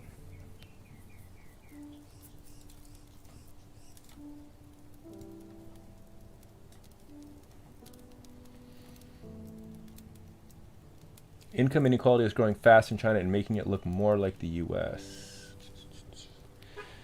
Between 1978 and 2015, China moved from a poor, underdeveloped country to the world's leading emerging economy. Despite the decline in its share of the world population, China's share of the world GDP increased from less than 3% to about 20%. So China's share of the world in world population and GDP. So their population, they are less. So China makes up less of the world's population as a percentage than they did, but their GDP is way more than it was. So their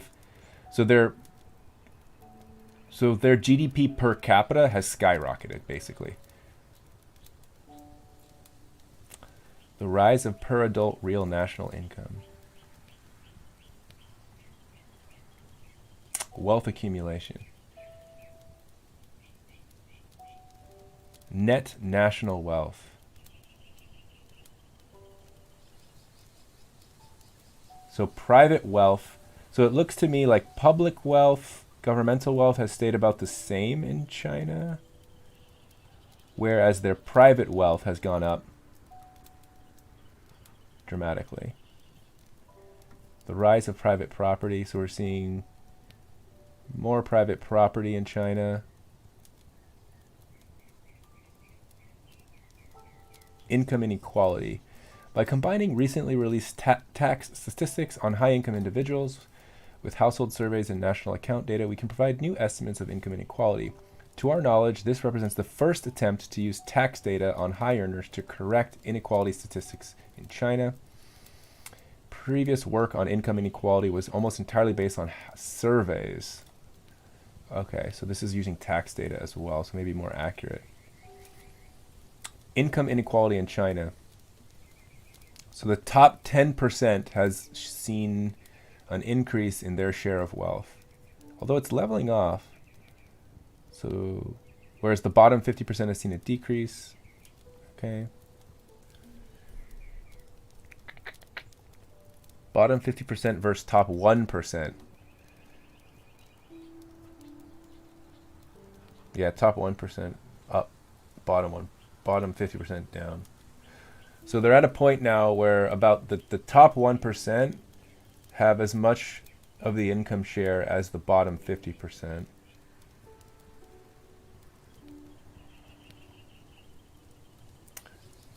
Whereas France, as another example of a developed country, has the top 1% is only about 10%, the bottom 50. So the bottom 50% has twice the income of the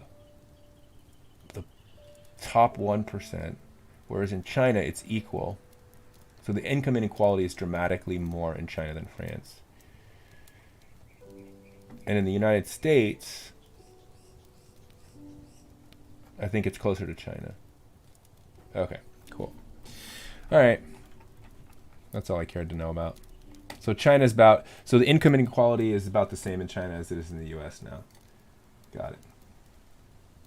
而是现在它变成了一种，就是随时为了工作要处于一种待命的一个状态。那也就是说，你可能随时随地都需要工作。就比如说我之前的工作的话，经常需要凌晨2、3点起床来响应问题。我甚至到后期都出现了一种幻听，就是我总觉得我的手机在响，总觉得有人在找我。Chinese labor law stipulates that employers should not force their employees to work more than 8 hours a day, or more than 44 hours a week. However, the execution of the law seems ineffective. To avoid legal problems, HR often uses non-fixed working hour contracts to replace the term 996. 当时呢，我们国家制定这个劳动法的时候是在1994年，他当时规定的每天工作8个小时，每周工作，它是劳动法规定的是平均44个小时的这个工时制度，它实际上是和这个发达国家的这个待遇呢基本上呢是一致的。比如说像和这个美国呀、德国呀、日本啊、韩国啊，就基本上都是这个40个工时制度。就现在看来呢，它确实呢还是比较高的。那这样的话呢，就等于说执法部门呢要求违约的这个企业向劳动者进行经济补偿的时候呢，实际上这个补偿的标准呢是比较高的。执行起来呢，这个企业如果严格按照这个标准执行的话呢，它就非常的这个，就可能会把这个企业就真的就给搞垮了。这个严格来执行的话。In China, work unions are not independent organizations for. So it sounds like the law says you can't work more than 44 hours a week, or that companies can't force you to work more than 44 hours a week. But my guess is that it's one of those things where it's like, even though the law says that, people are quote unquote volunteering to work more than that, and so it's on their own accord. But it's because of social pressure. Formed freely by employees, and work unions established without government approval are illegal. Due to the complications of these labor laws and the difficulty of establishing unions, it is hard to protect the rights and interests of workers.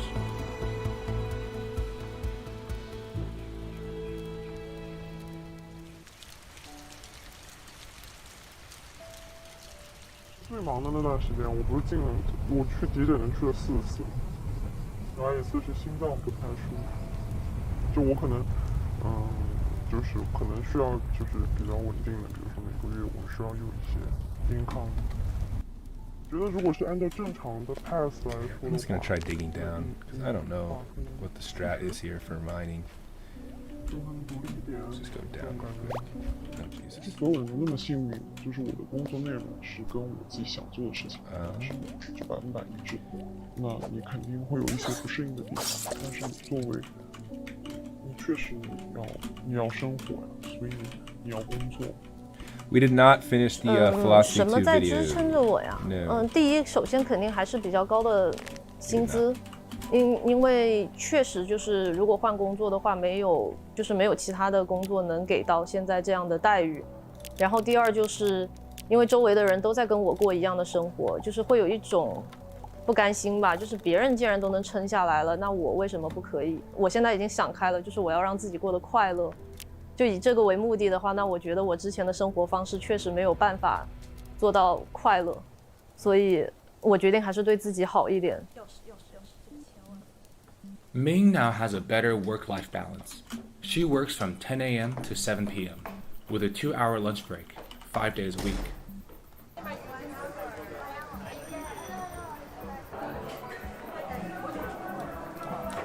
$10 a.m. to 7 p.m. 现在 2-hour 的 lunch 生活 break. 状 That's 态 pretty 我 chill. 还是非常 7 满 hours 意 a 的。 day. 新工作呢，最重要的一点就是不怎么加班，然后老板们都很随和，或者说我的同事基本上也都是属于那种，比较注重工作和生活平衡的人。在这种环境下的话，就是整个人就松散下来了。这是一个昆虫，炸这个炸好吃。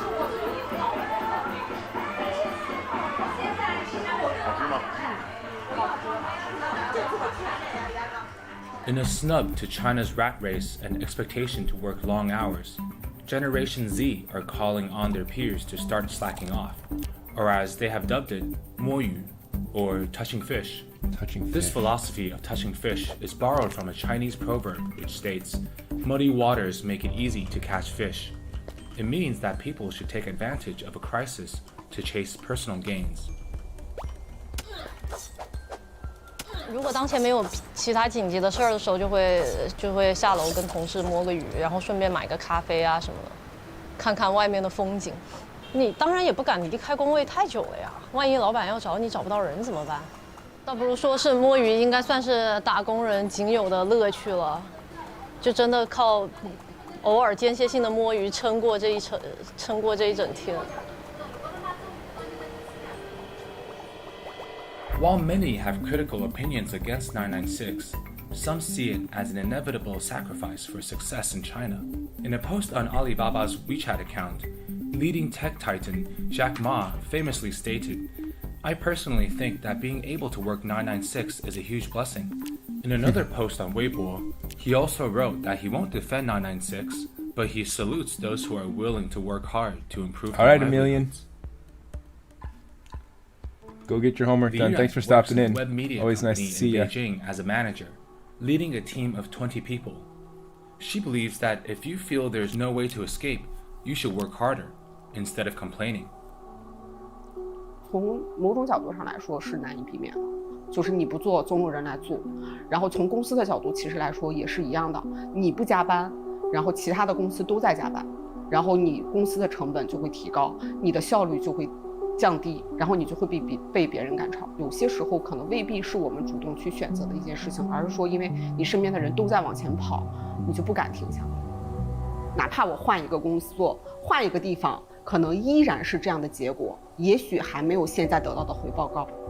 我现在取得了一定的成绩，或者是公司给了我相应的一定的回报，也是因为我当时选择了坚持下来，而没有坚持下来的小伙伴也有离开这个团队的。所以其实我真的觉得有时候的你现在过什么样的生活是由你过去的无数个选择造成的。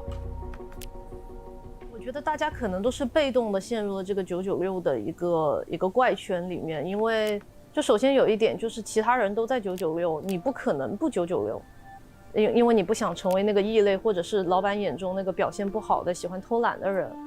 第二就是，就算是老板，我觉得他们可能也是迫于无奈而这样子的，因为我们的业绩要求确实压力很大。就这个，你要为了达成那个业绩要求，是必须就要用这么样多的工时和人来填上来，来补上来的。其实大家我觉得都是没有太多选择的。因为中国和这个西方国家相比，我们在文化上还是有一点差异。我们的文化是有这个尊卑和上下，我们要为人上人。什么叫人上人？就是你们就是尊卑是有差异的。我们当然我们希望最后我们能够像这个更遵从平等观点啊，就是大家都是中等收入阶层。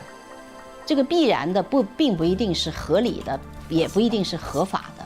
就是人作为一个人来说，那么他最主要的，我觉得还是要一个这个人性的一个解放啊，还有一个以人为本的一个这个发展理念啊，就是这些东西，我觉得是一个长远这个持续发展的一个最根本的一个东西。The philosophy and practice of 996 is complex. Most of the employees that we interviewed evidently knew that they were sacrificing their physical and mental health, but they still persevere.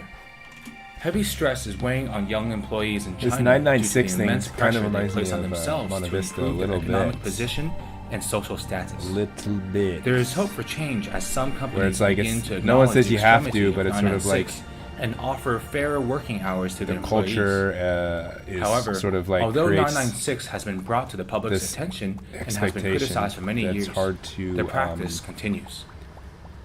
That's hard to not fall into, because then 今天不是下班， you have this sensation that if you don't, or this feeling that if you don't do it, then you're sort of the one that's 主要是看到了 slacking, 我喜欢的乐队， and there's 还 sort 挺 of 好 like 的 a stigma associated with that. 但明天应该挺累的，因为我明天早上有个特别早有个会，我应该是10点多把我的工作消息都清完了，然后我 Cleared 现在有 notifications. You got 126 notifications after 10 p.m. on a workday. 差不多10点钟。 Jesus.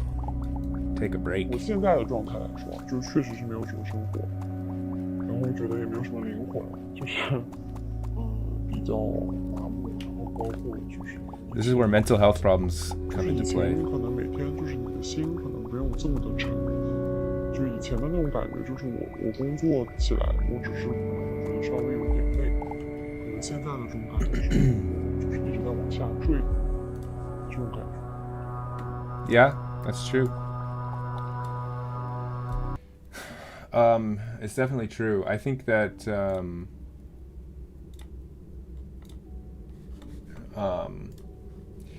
one thing about that, the mindset of the like work really hard 996 kind of mentality, is that it kind of makes sense, right? When you frame it in such a way of like, this is the way you get ahead, and then this is how this is good for your future and everything like that. So it's definitely something that you can like rationalize pretty well, even at the expense of your own well-being.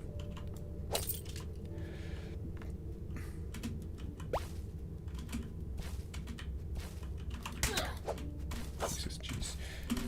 Help me.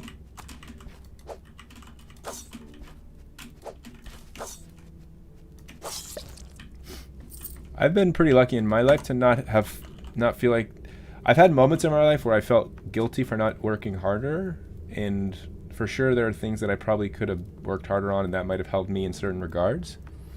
But at the end of the day, I'm like actually relatively happy with how I've settled into the lifestyle that I have, where it's not some crazy egregious, but I'm also relatively lucky in the sense that I have like privilege of not having that. I was kind of fell into a situation where I could essentially make a living and not have to like work my ass off like all the time.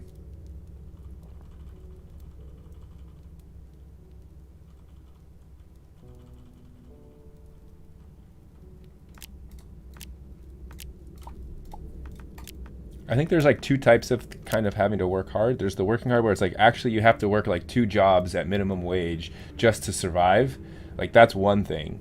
And that's like sort of a fault that we have just in general of like not supporting our lowest of the low in terms of economic status. And then there's the working hard that comes with the like upper class people, where they're like, they have to work hard simply just to make like excessive amounts of money and like live luxurious lifestyles, or lifestyles that aren't really like that crucial to live.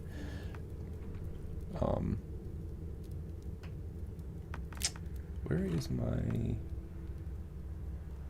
do I not have any health packs anymore? I ran out of health. Yep, I think I did.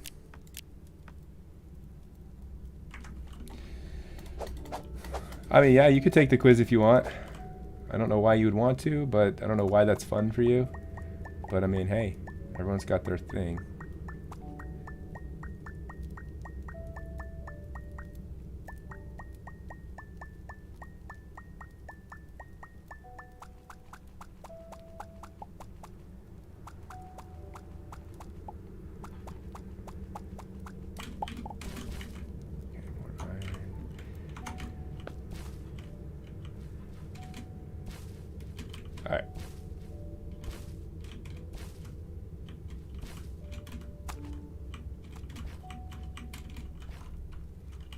remember how to get plant fiber in this game.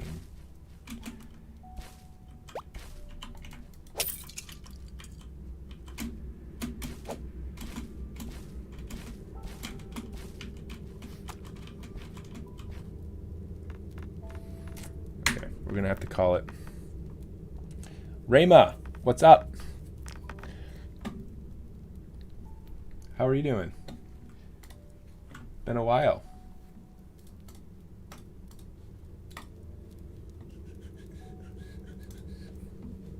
You caught me right at the tail end here. I'm about to call it a night. Hope your year's been going well now that we're in person. A change. Definitely a change from remote.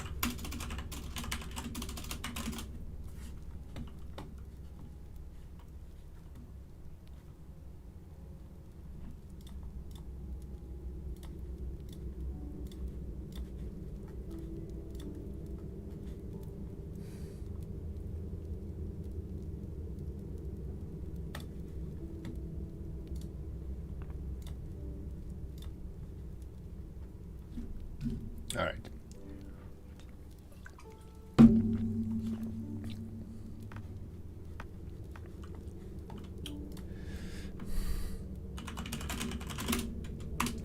So, plant fiber, starbound.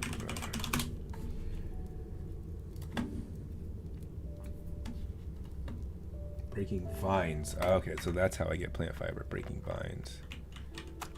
Which means I have to break that vine there.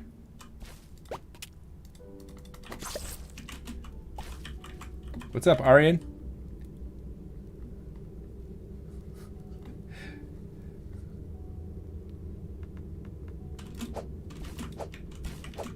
How do you break this vine? You just do this? Oh yeah, okay. Fair enough. Oh.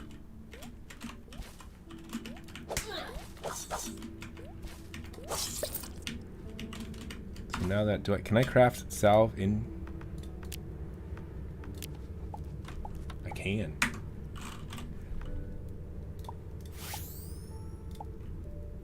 Okay, so just breaking plant vines is how I get what I need for that.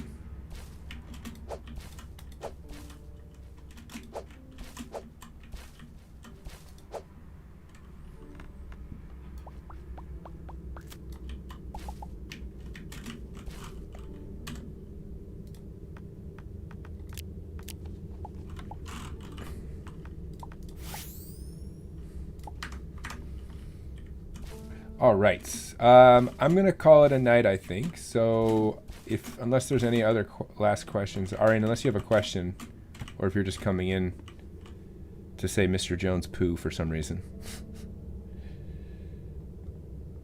or Amogus. Amogus. Ooh, there's some silver there, I think. Maybe I'll grab that before I call it.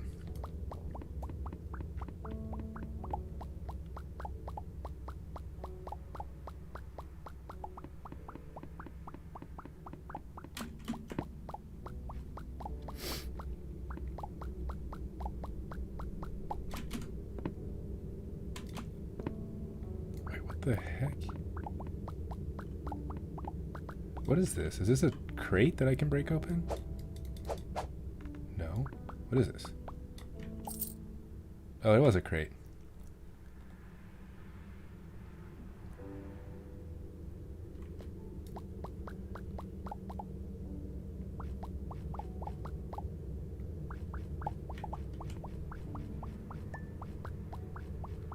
Alright, I'm gonna grab this. I think that's silver or... Oh no, that's just cobblestone. Is this? That's silver.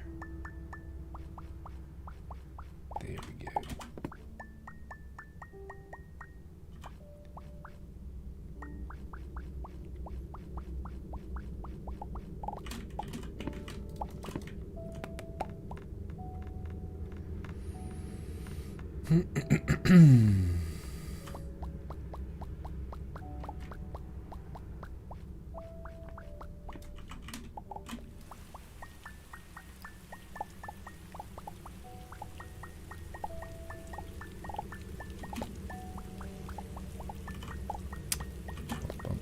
Looks like I got a little bit of coal there. Okay, that's coal. Okay. Alright. We're good. Okay. Well, I'm off. I'm gonna see you tomorrow. Bye.